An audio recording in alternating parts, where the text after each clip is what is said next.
Sabda TV. Sekarang kita masuk ke kaidah yang ke-47.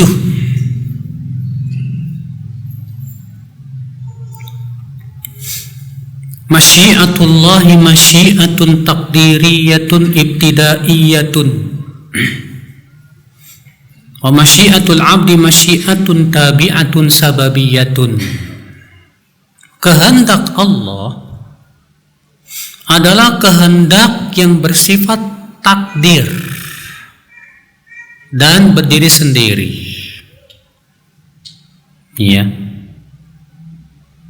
Allah tidak mengikuti kehendak siapapun,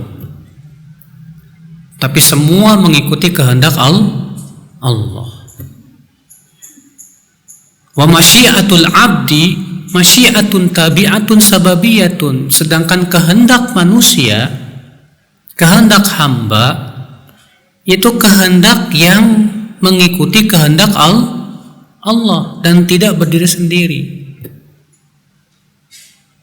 Ya. Wajib kita yakini, Bu, ya, bahwa Allah punya kehendak tidak? Punya? Allah punya keinginan tidak, Bu? Allah disifati punya keinginan enggak? Kok pada diam ibu-ibu nih? Punya enggak? Tidak. Allah tidak punya kehendak. Iya. Allah punya kehendak, Bu. Allah punya apa? Keinginan. Ya, ayatnya banyak yang menunjukkan itu. Allah misalnya Allah berfirman, walau sya'allahu maqtatalu walakinallaha yaf'alu ma yurid.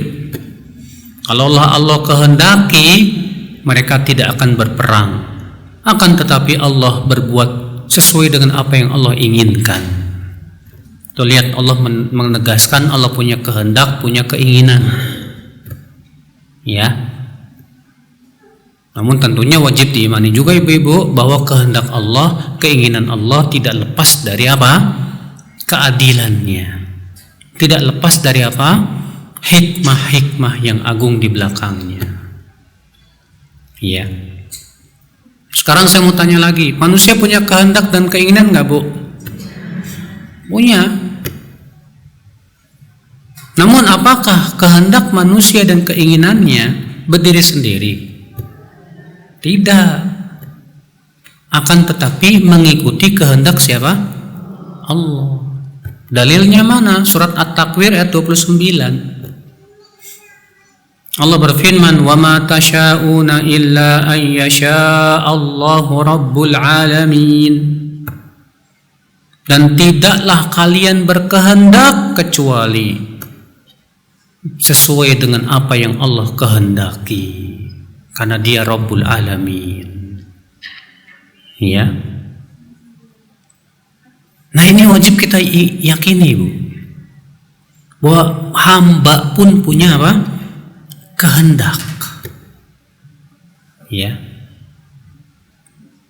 Hamba itu punya keinginan, punya niat. Dan ini sesuatu yang tidak mungkin bisa diingkari oleh orang yang punya akal. Ibu makan sebelumnya ada keinginan nggak, Bu? Nggak mungkin kan? Tiba-tiba makan tanpa ada keinginan. Ya, saya sebetulnya nggak berkehendak makan. Cuma nih tangan saya gerak sendiri, gimana ya? Kan nggak mungkin. Semua perbuatan manusia pasti didahului oleh kehendak, tidak, Bu? Keinginan, iya, betul. Ya. Kita mau tidur, sebelumnya ada keinginan, niat. Kita mau makan, kita mau pergi ke pasar, aktivitas-aktivitas yang kita lakukan, semua tidak lepas dari apa? Niat dan keinginan. Pasti itu, Bu. Bahkan kalau kita disuruh melakukan sebuah perbuatan tanpa niat, tanpa keinginan, sulit, Bu, susah. Gimana? Ya. Nah, ibu-ibu sekalian,